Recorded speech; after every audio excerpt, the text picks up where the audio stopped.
podcast. You can now find us on Patreon at the LunaPod, where you can show your support for the podcast for only $1 a month. Or for a little bit more, you can get early access and bonus episodes, contribute to our podcast segments, and receive exclusive video content as we film our reactions, reviews, and discover new K-pop groups. Head over to Patreon now to join the community.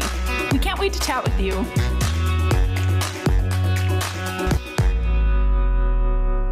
I feel like we could probably do 100 episodes about the tops in K-pop, so I feel like this is just part 2 to a long series. This will just be an ongoing thing forever.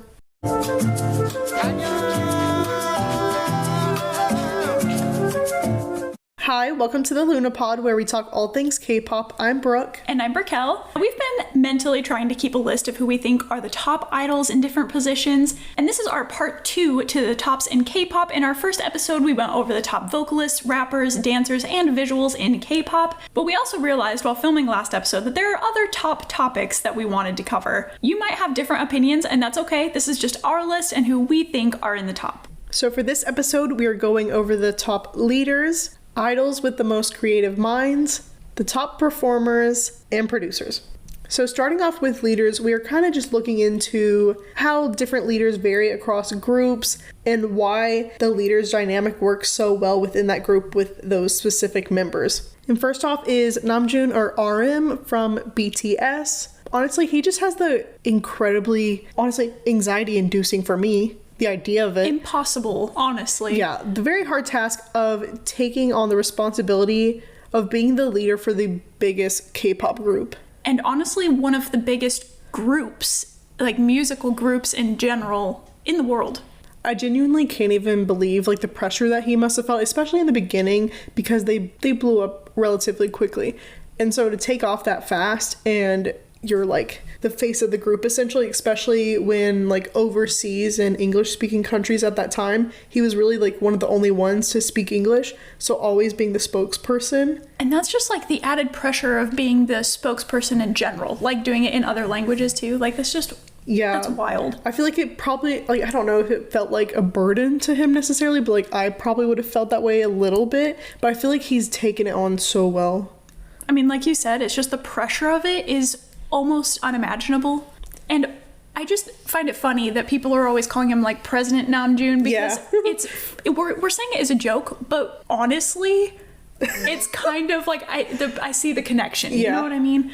And as a leader, he's just a really good listener and very compassionate with all of his members, constantly taking care of him and just furthering that and showing the love and support towards fans as well, and creating big projects like the Love Yourself project and all that. He's an amazing person. I don't know him, but I know he's an amazing person. Exactly. And I love how protective he is over his members and his fans. He will stand up and fight for them without even blinking an eye, and that's just so admirable. But yeah, I think he was the perfect nominee for the first K-pop idol in this top leaders section, because genuinely, I don't know how he does it. Just the biggest kudos to him. He's incredible. Second on the list is going to be Bangchan from Stray Kids. He's just a very genuine and trustworthy idol in general, just very down to earth. And honestly, I feel like he's just very comforting, not only to fans, but he's also comforting to the members. I feel like he's definitely a go-to for them. And with him being very easy to go to, I feel like he's also just extremely reliable. If any of the members ever need anything, I feel like they know that they can turn to Bangchan if they need help. He has also just always been a leader. So he was the oldest and longest trained JYP trainee, and he ended up hand-picking the members that he wanted to debut with him. And I feel like him being the leader right from the very, very beginning just kind of makes his protectiveness over them way more apparent. And I feel like it just adds something special of Chan was always the face of this group, you know what I mean? Very, very meant to be. Exactly. And also, Bangchan is just so hardworking. I swear this man does everything all at once, always. He is constantly producing, he's filming, he's talking with all of these big people. He just has such a hand in everything that they do, and so I just feel like he is constantly working. Then next we have Subin from TXT. Something that stands out to me so much with him is the fact that he's so quick to stand up for his members, even I guess at the expense or even against the fandom, because there's been situations where fans are just being ridiculous, saying not so great things towards members during live streams or what have you, and antis as well. but he was so adamant about like being like, no, we do not say that here, we do not do that, and like standing up for his members, even like as they're right there, or if he's like by himself, like he's like always done that for them. And he has a more like subtle and calm approach to leadership that I've noticed compared to like some of these other leaders, which I feel like it's kind of, I don't know, it's not necessarily different. It's very noticeable when they have that attitude, I'd say. Like, I don't know, I feel like if I was in a K-pop group, like I would want the more like subtle one. I feel like it changes the dynamic of the group a lot. Like, yeah. The leader of a group can really determine how the group acts in general, and so I feel like it's just very telling of who TXT are as a group overall, but it is like, it's different. You don't see it all the time. Yeah. And then obviously, we're not the only ones who love him as leader, because all the members and staff voted for him to be the leader. He got all the votes, and like one of the main reasoning that people said was he would wait for someone to get on their feet after falling to continue together, rather than thoughtlessly like just like grabbing them and taking off. Like he would wait for them and be patient and like treat it that way, in a kinder, softer way than like, okay, like let me get you up, like come on, let's go. Yeah, instead of like hardcore motivational, like pushy. Yeah. Not us having a million leaders. I know, they're all good. I don't care. The next leader in this group is going to be Hongjoong from ATEEZ. Honestly, he is an idol who I feel like we both just genuinely trust and would be very comfortable around. In regards to like the whole group dynamic, I feel like Hongjoong definitely stands out in showcasing how a leader can affect a group's entire vibe. His personality just meshes and balances with every member, and he's honestly the only one that could truly guide them the way that they need. And I know that's like a bold statement. Other people would obviously be good in leadership and stuff, but Hongjoong definitely fits this role so well. And I just have to throw it out to Hongjoong that he literally made this group happen. Like, he was the one that initially sent this letter to KQ, and they were like, oh yeah, sure, let's start a group. And then 6 months later, they're like, okay, let's finally get you some members. Like, he really just kickstarted this whole thing. And I feel like he has an underlying protectiveness and care for his group because of this. And since they're a group that got big from a very small company and have been known as kind of a one-of-a-kind group to get big, there's definitely a pressure there, and he handles it very well and truly just shows the humble and kind personality of both him and the group in general. Hongjoong is also just so talented in every way. He's definitely an ace, and he encourages his members to try different aspects of the industry and explores them himself, which opens the group to so many different concepts and ideas and things in general. And next we have Shonu from Monsta X. In the group's fandom, Monbebe are treated so well by the boys, and genuinely just one of the kindest fandoms out there. And I feel like that's honestly due to the great leader that we have. He just has such a unique strength about him. You look at him, just the way that he looks gives off his leadership qualities. Yeah, it's true. He's very like a big, strong presence, but that timidness, kind of like Subin, where it's more of a quieter approach. He's always very encouraging with his members, very patient, and the biggest rock for them. And whenever he went to enlistment, like you can just see the way they melt around him. And the second he returned, it's like they all acted different. Not like, oh, we gotta behave now. It's just like a little bit. Yeah, a little bit, definitely. But they just melt around him, and it's the sweetest thing ever. Sorry, this is my old group, so I love him so much. Anyway, I missed him so bad. Anyway. Like, even during his enlistment, he would constantly, like, post about their solo activities and even send, like, coffee trucks and food trucks for those projects while he was enlisted, and just, like, kept up with them every single day, called them nonstop. And the members are very quick to, like, pick on him or, like, I guess roast him. But even during an interview, they were kind of like really pushing them to like, oh, say like one bad thing about him, like what's negative about him. Like, again, they are quick to pick on him like in a normal setting, but they were like, literally there's nothing, like there's not a single thing I would ever complain about him. And like they had all the opportunity, because this was while he's enlisted, like he wasn't even there. But they're I just, so loyal. That says a lot about him when they won't even do it, when they're so pushed to like pick on him in a moment. That loyalness shows like that is such a parallel with mom babies in general. Like just being very loyal and very like devoted. I don't know. And there's even a time where he was doing like solo ads and he literally split up the money and gave it evenly to all of the members. And I'm like, why are you giving us your money? Like, you did this as like a solo thing.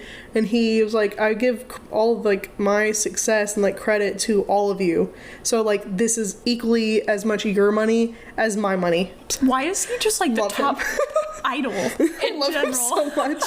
But yeah, I genuinely think he's such like an amazing man. He's just very gentlemanly. What's the word? Gentlemanly. Is that a word? Gentlemanly. He's just a gentleman. I guess. I'm about to make it in the definition shown. Shonu? Gentlemanly. Gentlemanly. Is it? It has to be. I don't know. Womanly. Womanly's a word. Oh, yeah, so it has to be. You'd be so disappointed. And just as much as he leads them in the right direction, he also leads all their bad behaviors.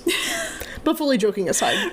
Right. Go check out our Dancing with Monsta X episode to hear more all about that. 18 up. The next leader that we have to acknowledge is S-Coups from 17. Similar to Shonu, he's a leader of a group that is known for being so sweet and kind to their fandom and having just a very kind fandom in general.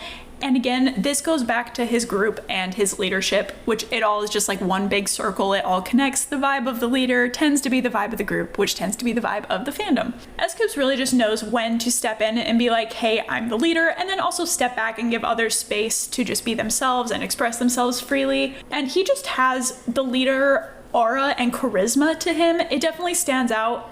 And even with so many members in the group, he's just a very notable personality with a lot of traits that are very admirable to see in a leader. Like, whenever I was first getting into them, I honestly didn't even realize that he was the leader, just because he is so, like, stepped back and, like, these are my members, like, love them, adore them. Like, I love that about him so much, because it literally lets all the members shine. Not that, like, the leader's the only one that shines, but they're I mean, they an tend easy to be the standout. first. Yeah.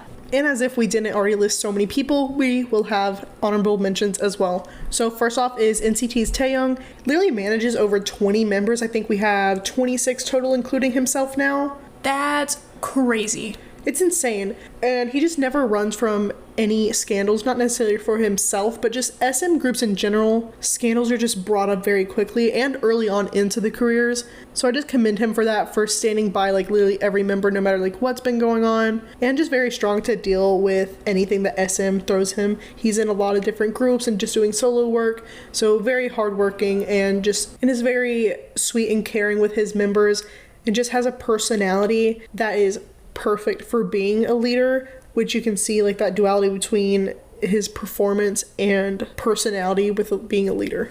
Next honorable mention is Onu from SHINee. He's just very humble and really wants his members to shine.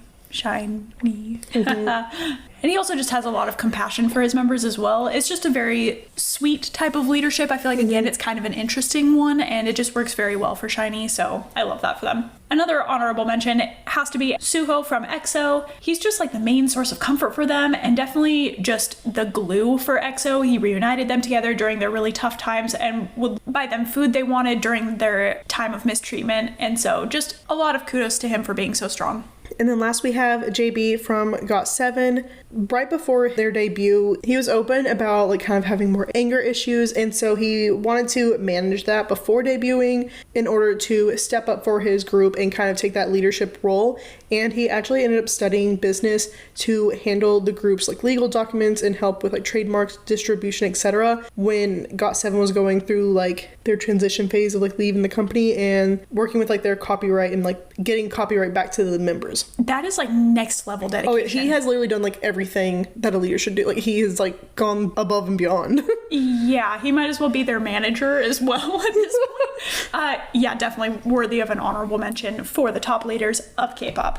But let's move on to our next topic, which is the top creative minds in K-pop. And you'll understand what we're talking about more as we get into this. The first idol we have to put in this category is Jackson Wang. He's from GOT7 and also does a lot of solo work. He is just absolutely brilliant, and we call it creative minds because he just has such an incredible way of portraying his music and his storylines. It's amazing. And so some examples, if you want to see what we're talking about, is his music videos for 100 Ways, Blow, LMLY, and Cruel. Honestly, this entire last like Magic Man era has just been absolutely incredible. Unless I'm wrong, I feel like he might have mentioned that he's gonna do like a continuation of it. I think. Oh, that's amazing. I could be so wrong. Like maybe I'm just like making that up because I want it to happen. But like, yeah, this last era was really nice. It was like I don't know, it was very different from his old stuff, I'd say, and it was just really nice to see him grow and like him take that on so perfectly with like flawless transition into that. Yeah, well, and it's also just like unique to the K-pop industry in general, in my opinion. Like, it's just amazing. We're just always impressed by his storytelling abilities in his music videos in general. Next we have Christian Yu, or DPR Ian. He is a soloist. And some examples for him would be Don't Go Insane, Limbo, So Beautiful, and Scaredy Cat. I'm just always very amazed and inspired by his ability to be so open about his mental health and kind of just use that to create the most beautiful music and music videos in general. Just the concepts are so deep and meaningful while being so entertaining into the story. He is like, I'm not comparing the two, but he is basically the Lady Gaga of K-pop, in my opinion. Oh, I love because that. Yeah, he's like, his concepts and his sound is so Just out there. yes, but incredible. So if that doesn't entice you to go listen, I don't know what will. I definitely would love to do like a lore series on him in the future. I feel like that would be a really fun one to take on. Next for the top creative minds is going to be Kim Jong-un, or Kai, from EXO, Super M, and he does solo work. Some examples for this are Peaches, Rover, and both film videos for Film Kai and Film #Rover. Just very proud of how well he knows himself as an artist, and his style and performance are so uniquely him, and they're just so top tier in general. Like, everyone in this list, we're also including the fact that not only is it a creative concept, but they're executing it perfectly. So Kai, just everything that he does in his style is done so unbelievably well, and it's so him that he is just like, he's just really created a name for himself, and it's really impressive. Just like a top idol in general. Yeah, agreed. And I remember whenever his first mini album came out, that was the year that I like got into K-pop. I had remembered him from high school with my friend being so into, like, there were like a few groups that like, yes, my journey with them like started later, and I have like, we say like NCT roots with like my K-pop journey. But like before then in high school, it was like EXO, GOT7, Taemin, and BTS. So like he was very engraved in my mind. Like I always remembered who he was. So I was like very excited. Like, oh, this is like perfect. Like bringing random stuff from high school back. My friend was obsessed with him, rightfully so. And the film Kai was just unbelievable to me. It was so beautiful being able to see like, and I feel like it was also the first time I watched like a kind of video like that where it was like giving teasers of different songs for the album, like along with like almost like mini track videos. So the whole thing was just like very beautiful to me. And lastly, we have Jeff Sator, who is a soloist, but also you might recognize that name from Thai dramas if you watch those. I hope people realize he does music. Do you know what I mean? I like, know, this is like really interesting. I feel like you either, I don't know, I feel like if you know him from dramas, you know that he does music. But I feel like if you know he does music, you might not know that he's dramas. You know what I mean? Like, a lot of his music fan base comes from his acting world. Yes. Yeah, I agree. And this needs to change because the worlds need to merge. Yeah, really bad. Which I think he's more heavily focusing on music right now, which I'm really happy for him because this is a good place to be for Jeff. Some examples for him are Lucid, Dum Dum, Black Tie, and his most recent Ghost. Everything he does is always very cinematic and feels like he's showing every part of himself, like whether that's just like showing his talent in general, his creativeness, and just everything he has emotionally. Just always so impressed by all of his videos. And I love the way that his tone somehow matches his theming so incredibly well. Like, I don't understand. I don't know how to explain this. I know, like, he has kind of a richer tone, and it sounds very like, he just has a very specific tone, and like somehow his music videos, like being cinematic, match that super well. So I feel like he's just created this whole persona for himself in the music industry, so it just like stands out against others as well. Yeah, I'm definitely glad that he's focusing more on music right now because we've been loving it so far. So if this happens to be a new name to you, please go check him out.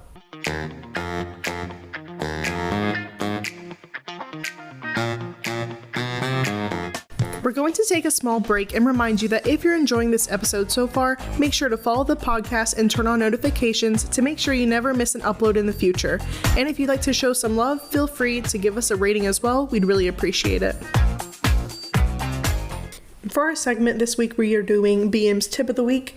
And this one was like a last minute one that I thought of. So yesterday, or no, not yesterday, a few days ago, I'd say, I was reminded that K-pop events exist because we haven't been to them in a while. And I had a friend bring up one that was coming up soon. I was like, I didn't even know that one was happening. And so I'm typically good about doing it, but haven't been recently. So tip for all of y'all, on Instagram, when you follow these event accounts, make sure to like save the post, but like make a collection for that for like upcoming events. So that's what we do. So we can kind of go back and check in on like when things are happening, where, and all that, instead of like having a billion screenshots on our phone. So it's really nice to kind of have them all in one spot. Yeah, I feel like Instagram is the place that people promote the most. In my personal experience, that's where I see events like promoted mostly. And Instagram is so quick, you scroll right by and you never think about it again. So having it like saved, you can be scrolling and be like, oop, event, and then go back and check in on it later. So it is very handy. That's a great tip.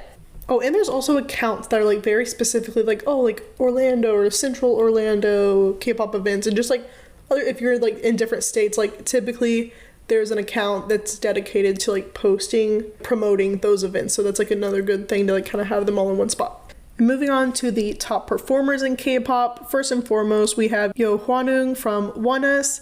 Some amazing examples for him are No Diggity, Lit. The energy in Lit is different. Oh, yeah. Well, I can't explain to you. That is one of my favorite go-tos for understanding why Hwanwoong is one of the top performers in all of K-pop. And why ONEUS is just amazing in general. Yeah. Then we have the Thriller cover, and honestly, any of their stage break performances. So if you like search ONEUS stage break, they're all amazing. The Dance Monkey one's really good. Is that the name of the song? Yeah. Yes, yeah. We actually just watched Mamamoo reacting to their stage break performance to Dance Monkey, and they were saying exactly what we were thinking as well, where they're like, Hwanwoong is top of the top. Like, he was top of his class. He is so incredible when he performs, and they were like re-saying that as well. So if you don't trust us, trust Mamamoo, because they're correct. Just overall, he's very underrated. He's always one of the first ones we look at when we think of this category, just in general. Similarly, in the last episode on the top idols in K-pop, it is not my fault that you don't know only one of Rie exists for visuals. It is also not my fault that you don't know ONEUS' Hwanwoong exists. Facts. I just want to like point out really quickly, not only is he an incredible dancer, but his facial expressions are also one of the biggest reasons we put him here. That's what sets him apart from like honestly so many performers, in my opinion. Yeah, fully agreed. And like, it's crazy because he can command a stage and a camera like it is nobody's business. It's incredible. Definitely just recommend watching their music videos, and then if you ever get the chance to see them in person, it's gonna blow you away. Next we have Choi-sun from ATEEZ. Some great examples of seeing how he is one of the top performers is Hala Hala, and there is definitely some amazing fan cams showcasing this in general, but there's that one Hala Hala fan cam. If you're 18, you probably know what we're talking about. Also, if you watch Wonderland, It's You and his Imagine Dragons Warrior cover, just absolutely incredible. This man is doing the most always, and we are absolutely here for it. He is such a strong dancer and performer, and again, it's like his facial expressions and his energy, and he really found his style and his confidence. Some people have hated on Son for his performance. We don't care, and he's absolutely incredible and deserves to be in this list. He's also part of ATEEZ's Demon line, if that tells you anything. Next up, we have Choi Yeonjun from TXT. Some good examples for him are Puma, opening sequence, his videos for Studio Choom, the Watermelon Sugar and Blow for Artist of the Month, and then Tempted and the Devil I Know for Mix Max with Kinikai, and honestly, any girl group dance challenge. He's always putting everything he's got into every performance, even if it is a silly dance challenge. And he's like fully embodying whatever persona or character he needs for whatever it is. If it's a dance challenge, a music video, or just anything, he is fully there for it. And that whole meme of like, why am I the only one popping my... That's him. Yeah, for real. And everything he does is so powerful and feels very refreshing. The entire group just kind of feels coming of age. We kind of spoke on that in our TXT group chat. And somehow he just embodies that whole concept, I feel like. And he's literally 4th gen It Boy, so incredible. For a reason, yeah. Next we have Lee Taeyong from NCT. showing up in this tops of K-pop list again. Some examples for him being a top performer in K-pop will be Ghost, Kick It, especially the dance break, Ayo, specifically for his footwork. Literally incredible. I can't even express it. Like, all of NCT's choreo is like, who out here is gonna cover this craziness? Especially Ayo. They did that so like nobody could do it. I'm doing the footwork in my head. It's very, very impressive. Also, Gimme Gimme was absolutely made for him. Fact check, he actually created the chorus choreo for that. Also want to throw in Baggy Jeans because the intro to that song, he just like, there's no one that could have done it better than Taeyong. And also his recent solo work with Shalala. Honestly, just nobody does it like him. He has such a unique style to performing and his entire aura is just very unique and it really just makes him stand out. He just fully embodies Neo. It's in his blood. His blood is neon green. We get it. Just embodying NCT as a whole. And next we have Hwang Hyunjin from Stray Kids. Some good examples for his performance style is La La La, God's Menu, Red Velvet Psycho, and Post Malone Motley Crue dance cover for his Studio Choom Artist of the Month video. That one blew my mind. It's so unbelievably good. I think it blew everyone's mind and just reminded the K-pop world that he is a top performer. Very similar to San, he found his confidence through his performing, which makes me so happy for him. He has such a big energy while keeping his like chilled out charisma, and the mixture of the two is just the perfect recipe for success, and all eyes are constantly on him. I feel like this was so prevalent when we saw them live as well, because we were like up in nosebleeds to the side, right? Terrible seats, but still great. Seats. But like even from way up there, you could see and tell exactly where Hyunjin was because his stage presence was just huge. Mm-hmm. And maybe a bold statement, but honestly, idols really need to watch their backs if he ever decides to start doing solo work, because that'll be next level. Yeah, it will. The next member in our top performers list has to be 10 from Wavy. Some perfect examples to see this is his solo work, Birthday, and then the Black on Black dance break. Also Dream in a Dream and Takeoff. 10 honestly just gives everyone in the K-pop industry a run for their money, especially in top soloists. And he's like not even officially debuted as a soloist yet, but he's one of the top soloists in K-pop. I know, how does that work? I don't understand. I mean, we're manifesting this like crazy that he will eventually officially debut with solo work too, but could you imagine having a full solo 10 album? No. Oh, yeah. Anyway, he is unbelievable, and I feel like 10 is one of those, like, he's the top in K-pop in a lot of different categories. We're just showcasing him in this one, and honestly, he just absolutely deserves to be here. And some honorable mentions we have for this category is ENHYPEN's Nicki, NCT's Jisung, EXO's Kai, and Wavy's Xiaojun. Our last topic of this episode is going to be the top producers. There are so many idols that also write, compose, and produce for their group, solo work, etc. But there are personally 2 idols that really come to our minds for their ability, especially when conveying emotions. First is Min Yoongi, or Suga, from BTS. He's constantly a sought-after producer in the industry in general, and we honestly could have listed him under Creative Minds, especially when discussing his solo work and music video concepts, because he's just overall amazing, and that's why he's one of my ults. Period. Enough said. End the episode. End of episode. And I could go into more detail about his creativity, but if you want to listen to more about that, check out the Min Yoongi, the Producer King episode. But yeah. That title says enough as it is. That literally says enough. So examples to show off his producing skills is basically his whole like August D trio with his solo work. So August D, Daejwota, Haegyam, like those 3 like core music videos for his little trio there. Perfect to check out. Along with his collaborations like with Halsey, IU, Saran, Max, Lee Sora, and he's able to collaborate and produce with Tablo, which was obviously really good, and Ryuichi Sakamoto, which was just an incredible opportunity for him in general, and it meant a lot for him. So any of these collaborations, anything that he produces is amazing to check out. And the next idol that we have to talk about in the top producers of K-pop is Lee Ji-hoon, or Uji, from 17. Outside of being known for being the cute 17 member, he is known for his producing. He has over 100 producing credits, And having ballads with poetic lyrics is kind of his signature when he's producing. Some great examples to look at are Ruby, Hoshi's Spider, Cheers, Don't Want to Cry, and Darling. It just shows that he knows his members very well and is able to adapt to their individual personalities and styles.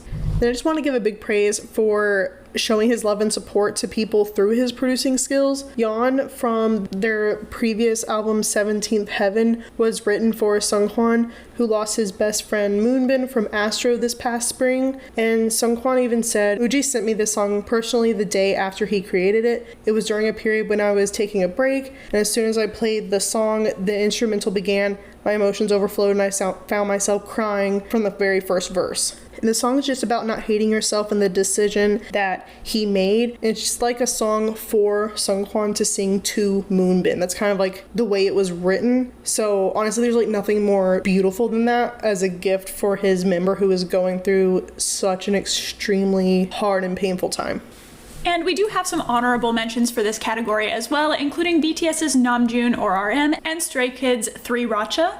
We honestly can't have this list without mentioning Namjoon here. He is so poetic in the way that he creates music and has such a beautiful outlook on life, and I know that's something that you bring up quite a bit and have probably talked about on this podcast before, but it's really just something special.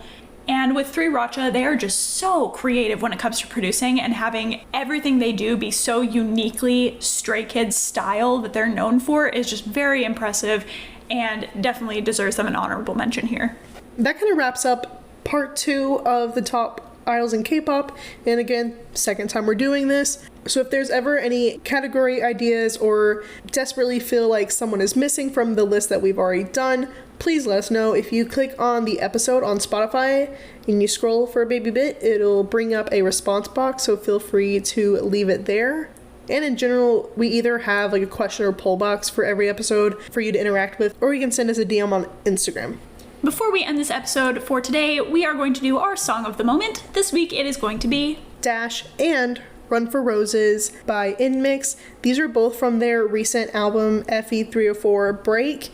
Really just unique and very different from some of their other sounds that they've done so far, and I really enjoyed these. Yeah, they're just like a good sound to them. Inmix has been growing on us a lot lately, I feel like, with their music. Like, they just have really grown, and I'm getting excited every time they have a new release because I know it's just going to be better than the last one, and so far they're really just hitting that nail on the head. So these are both really good songs. They've got very different vibes, but they're a lot of fun, so definitely recommend going to check those out. If you want to shout out your favorite song for the Song of the Moment, as well as participate in more of our podcast segments, you can join us over on Patreon. As always, you can find us on Twitter, TikTok, and YouTube at The Lunapod, and on Instagram at The Luna Podcast for up-to-date information on episode releases and behind-the-scenes fun.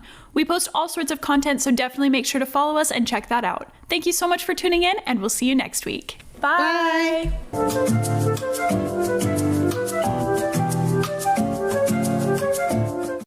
Love you, Scoopy. Scooby-Dooby-Doo. Oh my god. Oh my god, cute. Scooby-Doo? Scooby-Doo. Cute. What members of 17 are what Scooby-Doo characters? That's the real episode. Oh my god. How many ONEUS members are there? 5? Yeah.